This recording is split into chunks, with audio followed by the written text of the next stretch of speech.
우리가 하나님의 말씀을 이렇게 순종한다는 게 뭐 쉬운 일이 아니죠. 특별히 어떠한 말씀이 머리로 이렇게 이해가 돼도 감정적으로 잘 납득이 되지 않는 것들이 있어요. 그러면 머리로는 그래, 하나님 말씀을 따라 해야지 라고 생각을 하면서 동의를 하면서도 동시에 마음으로는 하기 싫어 라는 마음이 동시에 있는 거예요. 그렇다고 이거를 안 하고 그냥 이렇게 뻐기고 있기도 좀 그렇고, 그렇다고 하기도 좀 그런 애매한 것들이 사실 신앙생활 하다 보면 있습니다. 그럴 때 어떻게 해야 할까요? 그 답이 바로 오늘 본문에 있습니다. 그래서 오늘 설교를 잘 들어보시면 하나님의 말씀이 머리로는 이해가 되는데 감정적으로 거부할 때 어떻게 해야 할지를 우리가 아실 수 있을 겁니다. 고린도 교회, 오늘 본문에 나온 고린도 교회는 문제를 가지고 있었죠. 바로 분열의 문제였어요. 그래서 바울은요, 그리스도의 가르침을 따라서 하나가 되어라 라고 말씀했습니다. 그리스도의 가르침을 따라서 하나가 되어라 라는 그 바울의 말을 쭉 읽다 보면 그래, 그럴 수 있지, 수긍은 돼요. 그런데 감정적으로 실렸을 거예요. 왜냐하면 내가 저런 애들이랑 하나가 되어야 돼? 이런 마음이 있었을 게 분명했기 때문이죠. 바울도 이걸 알았고, 그래서 고린도 교인들의 감정을 만져주기로 했습니다. 그래서 바울이 한 말이 무엇일까요? 바로 오늘 본문 26절입니다. 우리 26절을 같이 읽겠습니다. 시작. 형제들아, 너희를 부르심을 보라. 육체를 따라 지혜로운 자가 많지 아니하며 능한 자가 많지 아니하며 문벌 좋은 자가 많지 아니하는도다. 아멘. 내용을 보면 이렇죠. 형제들아, 너희의 부르심을 보래요. 이 부르심을 보라는 건 너희가 예수님을 믿게 됐을 때 그 처음의 모습을 봐봐, 이런 얘기인 거예요. 그랬을 때 너희 가운데 육체적으로, 그러니까 세상의 그 자랑의 거리로 너희 중에 지혜로운 자가 많았니? 없었잖아. 너희 중에 뭐 신분이, 문벌이 좋은 그런 사람들이 있었어? 없었잖아. 너희들은 세상의 하층민이었잖아. 이 얘기를 하는 거예요. 이 얘기를 바울이 하는 의도는, 야, 너희들은 그런 그냥 최하층이었잖아. 이거를 그냥 찝어서 이들의 뭐 자존감을 무너뜨리기 위함이 아니라, 역설적으로 말해서 너희가 그랬지만 하나님이 그런 너희를 택해 주었지 않니? 그게 너희들이 받은 은혜지 않니? 라고 바울이 이야기하는 거죠. 이들은 정말로 고린도 교인들은 그 당시에 보면 하층민으로 구성이 되었어요. 노예거나 또는 노예에서 벗어난 신분, 그런 사람들이었던 거예요. 그러니까 교육도 제대로 받지 못했을 것이고 세상에서 인정받지도 못했을 겁니다. 그런데 예수님을 믿게 되었어요. 그런데 예수님을 이렇게 믿게 되니까 교회 안에서 하나님께서 큰 선물을 주셨습니다. 그 선물들에는 어떤 것들이 있냐면 세상에서 누릴 수 없는 능력들이었어요. 예를 들면 이런 게 있었습니다. 예언을 했어요. 그래서 어떤 사람에 대해서 그 사람이 기도하면 하나님께서 이 사람에 대해서 하나님의 말씀을 이렇게 주는 그런 예언의 은사를 받았죠. 그리고 어떤 사람은 외국어를 할 수 있는 이런 방언의 능력을 얻었어요. 그리고 또 어떤 사람들은 지혜를 얻었습니다. 그래서 갑자기 무슨 창의적인 아이디어를 막 뿜어내는 그런 사람이 되는 거예요. 그리고 어떤 사람은 평안을 얻기도 하고요. 다양한 이런 선물들을 받은 거예요. 그러다 보니까 이 사람들의 삶이 실제적으로 변화되기 시작한 거죠. 그 사람들의 그냥 원래 신분과 원래 실력으로는 제대로 살 수 없는 그 정도의 사람이었는데, 예수님을 믿고 나서 하나님께서 이 사람들을 바꿔가니까 이 사람들이 꽤 살만해진 거죠. 그러다 보니까 사람이 교만해지기 시작하는 거예요. 원래 나는 이렇게 대단하지 않았을까? 원래 나는 이렇게 훌륭한 사람이지 않았을까? 라는 생각이 드는 거죠. 그러다 보니까 내가 이제 바뀐 이 과거의 모습을 기억이 안 나고 현재만 기억이 나는 거예요. 근데 이제 막 교회에 들어온 사람들이 있을 거 아니에요. 근데 이 사람들은 여전히 하층민인 겁니다. 그래서 이들 사이에 갈라지기 시작하는 거예요. 야, 너 이런 것도 못하니? 야, 너 이것도 안 돼? 근데 바울이 야, 하나가 돼 라고 하니까 이 변화받은 사람들이 마음이 교만해지니까 야, 내가 저런 것들이랑 하나가 돼야 돼? 이런 마음이 있는 거죠. 그래서 바울이 이렇게 얘기하는 거예요. 얘들아, 너희의 처음은 어땠어? 너희도 너희가 무시하는 저 사람들과 비슷해. 기억나지 않아? 잊고 있었어? 그런 너희를 하나님이 건진 거잖아. 이렇게 얘기하는 거예요. 아마도 이 메시지를 정말로 깊게 받은 사람들은 마음속에서 이런 변화가 생길 거예요. 그러게, 나도 저 사람이랑 다르지 않았지. 그런 나를 하나님께서 선택해 주시고 그런 나를 이렇게 바꿔주셨다면 그래, 저 사람도 시간이 지나면 결국에 나처럼 될 사람이구나. 내가 그거를 인내의 눈으로 바라보지 못하고 내가 교만해서 이 사람을 그냥 무시했던 거구나라고 감정적으로 이해가 되기 시작하는 거죠. 그러면서 이 하나가 되라는 그 말이 수용이 되는 겁니다. 이처럼 우리가 어떤 그리스도의 가르침, 하나님의 말씀을 따라갈 때 우리가 감정적으로 수용이 안 될 때가 있어요. 그때 우리가 돌아가야 될 핵심은 바로 우리가 받은 은혜입니다. 우리가 하나님으로부터 어떤 은혜를 받았는지를 떠올리는 게 가장 중요한 핵심이에요. 우리도 아마 이런 경험들이 있으실 거예요. 어떤 사람을 사랑하라거나 어떤 사람을 용서하라거나 어떤 사람에게 긍휼을 베풀라는 이런 것들을 보면 딱 우리의 시선이 보여지죠. 제가 저런 사람을 상종해야 합니까, 하나님? 제가 그래도 급이 다르잖아요. 뭐 이런 생각이라거나 아니면 굳이 제가 여기다가 돈을 써야 됩니까? 이런 인색한 마음이거나 다양한 마음들이 감정적으로 생겨서 거부할 때가 있어요. 그럴 때 우리가 돌아가야 될 것은 그렇다면 나는 어떤 은혜를 받았지? 이거를 봐야 되죠. 우리가 어린이 설교에서도 늘 나누듯이 우리는 지옥 갈 사람들이었어요. 우리는 원래부터 죄를 가지고 태어나서 그 죄 때문에 날 때부터 하는 행동들이 선한 게 없었죠. 다 이기적이었고 다 하나님을 거부하는 쪽으로 우리가 선택했고 말했고 생각해 왔어요. 우리가 그런 존재였는데 하나님이 우리를 택하신 거죠. 그렇다 보니까 우리의 그 과거의 모습을 보면 사실은 택함 받을 이유가 없었어요. 첫 번째, 하나님을 거부해서 정말로 하나님 보시기에 죄가 가득했고, 두 번째, 정말로 그 죄 때문에 내 인생에 좀먹었던 경험이 있을 겁니다. 내가 뭔가를 좋아서 선택했는데 그게 오히려 시간이 돌이켜서 내 몸과 마음과 영혼을 상하게 했던 경험들이 있을 거예요. 그래서 인생이 정말로 파산당하고 아니면 내 영혼이 파산당한 것을 경험해서 우리가 울며 겨자 먹기로 예수님께 나오는 거죠. 그런데 그런 우리에게 하나님이 다가오셔서 우리를 받아주시고 또 우리의 죄가 있는데도 없다라고 해주시고 그리고 거기서 끝나지 않고 우리에게 영원한 하나님 나라에 함께 할 수 있는 하나님 자녀의 신분을 주셨어요. 그리고 이제는 하나님이 함께 하셔서 너는 내 아들이요 딸이라 얘기하고 나는 너의 아버지라고 얘기해 주시는 거죠. 그래서 우리가 무언가를 행할 때 과거에는 내 힘으로만 하니라 힘들고 버거웠는데 이제는 힘들고 버거울 때 기댈 곳이 생겼잖아요. 하나님 도와주세요. 사실 이거 하나라도 큰 힘이 됩니다. 근데 이렇게 단순히 정신 승리로 끝나는 게 아니라 하나님은 진짜로 존재하셔서 우리의 기도를 들어주시고 그 기도에 응답해 주세요. 그래서 내가 정말 힘들고 버거운 문제를 하나님께 맡겼을 때 내 힘으로 감당 안 되는 그 문제를 해결해 주시는 걸 경험합니다.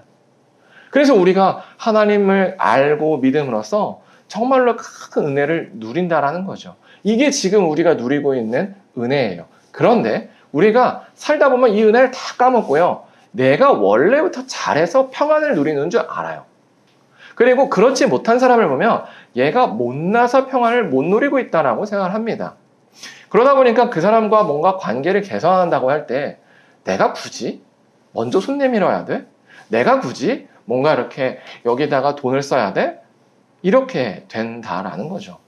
그런데 이 마음을 보세요. 얼마나 이기적이에요. 우리가 받은 게 큰데 다 잊어버리고 내가 하나님이 너한테 내가 100을 줬는데 0.1을 베풀라는 게 그렇게 너는 아깝니? 라는 이 질문 앞에 그냥 모른 척하는 게 우리라는 거예요.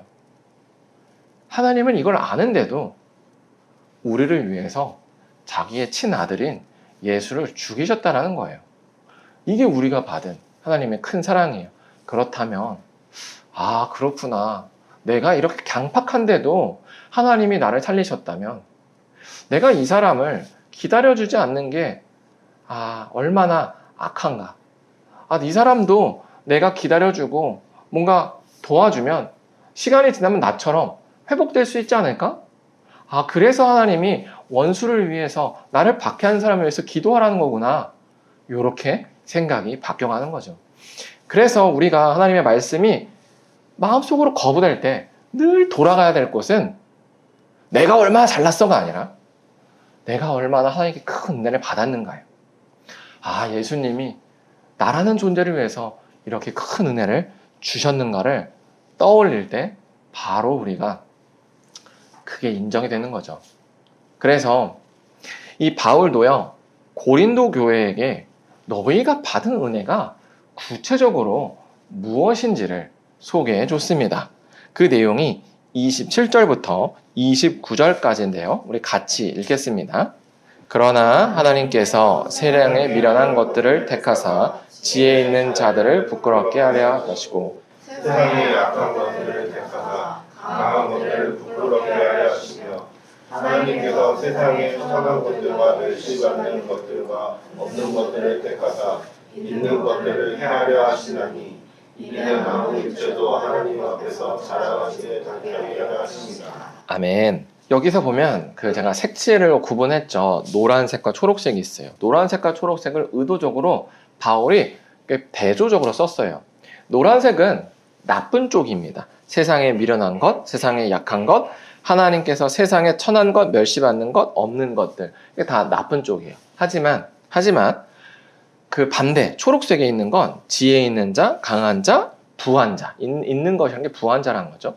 이렇게 대조적인 그룹을 두고 근데 하나님은 누굴 택했느냐라고 얘기하는 거예요. 하나님은 세상에 지혜 있는 자, 강한 자, 있는 자를 제쳐두시고 고린도 교인 너희 같은 친구들 세상에 멸시받고 천대받고 약하고 지혜가 없는 미련한 친구들을 부르지 않았느냐. 그래서 너희가 이 은혜를 받지 않았느냐라고 바울이 얘기해 주는 거죠. 그러면서 정말로 구체적으로 자신들의 과거가 떠오르고 맞아 내가 과거에 그랬었지 라고 하면서 그 은혜에 젖어드는 겁니다. 근데 하나님께서 이 29절에 참 흥미로운 말을 남기셨어요. 이는 아무 육체도 하나님 앞에서 자랑하지 못하게 하려고 의도적으로 하셨다라고 해요. 그러면 이 하나님은 일관된 분일 거 아니에요. 그래서 이 성경의 역사를 보면 정말로 이 방식대로 하나님은 세상을 이끌어 가셨다는 걸 우리가 발견할 수 있습니다.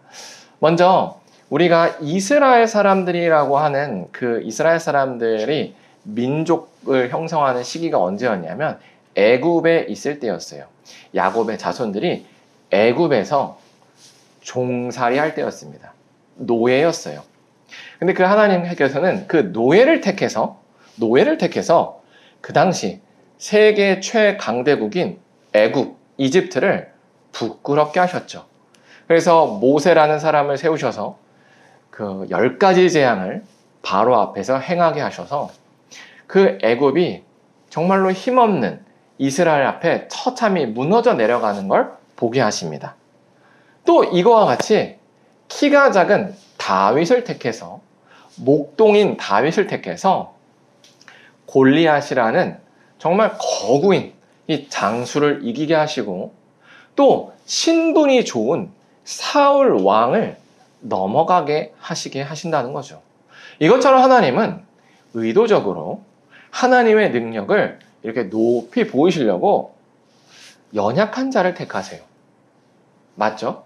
만약에 센 사람을 택하면 그냥 저 사람이 세서 이렇게 잘 됐구나라고 생각하지, 약한 사람을 택해야만 그게 보여진다라는 거죠.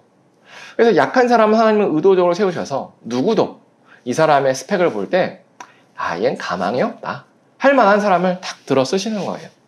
그래서 그 사람이 하나님을 진실하게 의지했을 때 이 사람이 하나님의 능력으로 어떻게 높이 올라가는지를 세상에 보이심으로, 아, 하나님이 정말로 계시고 하나님이 대단하시구나를 세상에 자신의 힘을 의지하는 사람들에게 보여주시는 거죠. 그렇게 해서 부끄러움을 만드시는 거예요. 그렇게 해서 신약에 오면 예수님이 찾아간 건 당시의 종교 지도자들 또는 이런 서기관들처럼 율법을 잘 아는 사람이 아니라 병들고 귀신 들리고 죄인이라고 손가락질 받으면서 사람들에게 어울리지 못하는 그런 사람들에게 예수님이 찾아가시는 거죠. 그래서 그런 사람들의 병을 낫게 하시고 귀신을 나가게 하시고 죄로부터 멀어지게 하셔서 새로운 삶을 살게 하신다라는 거예요. 그래서 그 원리 그대로 바울이 고린도 지역에 갔을 때 그런 사람들을 찾아간 거예요. 그리고 그런 사람들만 하나님이 택했기 때문에 바울이 전하는 복음에 반응을 한 거죠. 그래서 고린도 교회에 모인 사람들이 그렇게 모였던 거예요. 세상에서 미련한 사람, 그리고 약한 사람, 천대받고 멸시받고 가난한 사람들, 그런 사람들이 모여서 예수님 안에서 회복되고 새로운 삶을 살아갔다라는 거예요. 그러니 바울이 이렇게 얘기하는 겁니다. 그러니 고린도 교인들아, 겸손하라. 너희가 지금 이 삶을 누리는 건 너희의 능력이 아니라 하나님께서 너희에게 허락해 주신 은혜다. 하나님의 능력으로 너희를 세운 거니 너희의 지금의 잘남을 자랑하지 마라. 아무 육체도 하나님 앞에 자랑하지 못하게 하려고 하나님이 너희 같은 사람들을 택한 것이다 라고 얘기한 겁니다. 그런데 사실 이 메시지가 우리에게도 되는 얘기죠. 우리가 뭔가 노력해서 내가 무언가를 이룬 것 같고 또는 뭔가 노력해서 뭔가 그나마 지금까지 잘 사는 것 같지만 정말로 엄밀하게 따져보면 내가 이 노력이라는 걸 할 수 있는 거는 능력이에요. 이 뭔가 집중할 수 있는 것도 능력이거든요. 이거를 내가 어디서부터 가져왔을까? 어디서 가져왔겠어요? 타고난 것이. 어디로부터 타고났겠어요? 바로 하나님으로부터 받았다라는 거예요. 왜 누구는 가정 환경이 정말로 처참해서 초등학교 교육조차 제대로 받지 못한 환경에서 태어나고, 왜 나는 왜 멀쩡한 가정에서 초중고를 다 나올 수 있게 받았지?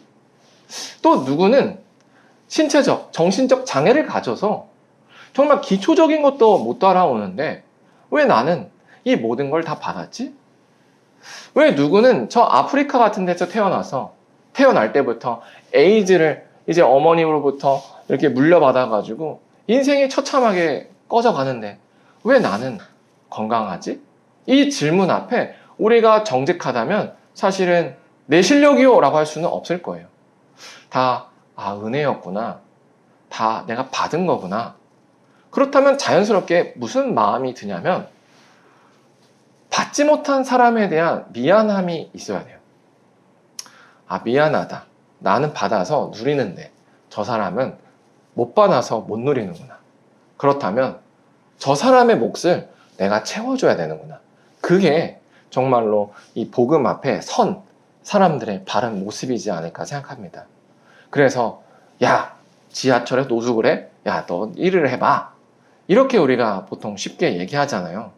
근데 저는 이제 노숙인 사역을 해봐서 알지만 그 정기적으로 아침에 일어나서 9시 출근하는 게 어려워요. 그거가 어렵더라고요. 그게 잘 안 되는 사람이 꽤 많다는 걸 깨달았어요. 그게 능력이라는 거예요. 이게 은사고 하나님께 받은 선물인 거죠. 그러니까 내가 너무 과거에 쉽게 생각했다. 타인에 대해서 이것도 못해? 이거 안 하니까 그거 네 책임이야. 이게 얼마나 무책임한 건지를 느낀 거죠.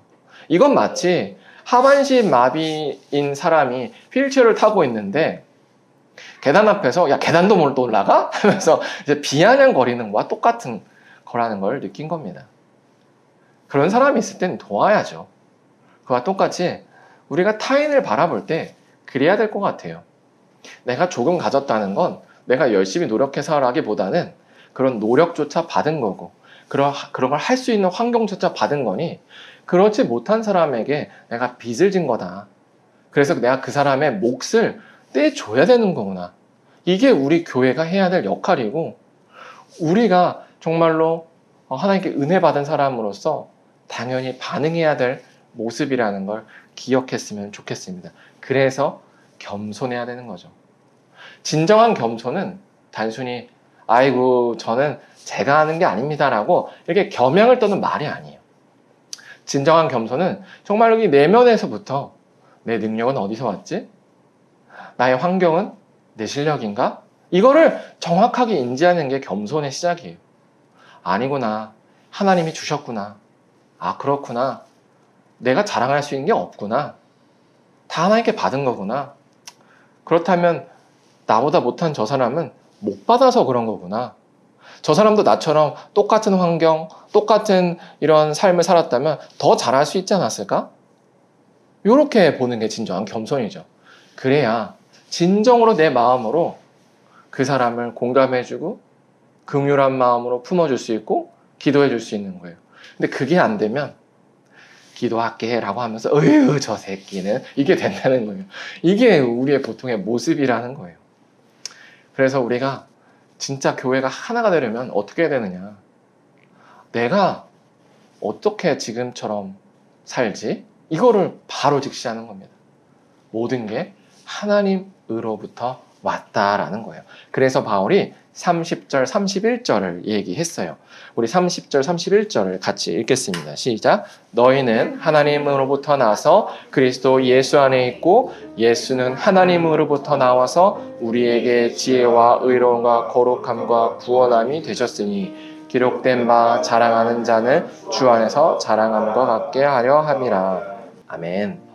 너희는 하나님으로부터 나서 그리스도 예수 안에 있다라는 말은 너희가 예수를 믿게 된 건 말이야 하나님 덕분이야 라는 얘기예요.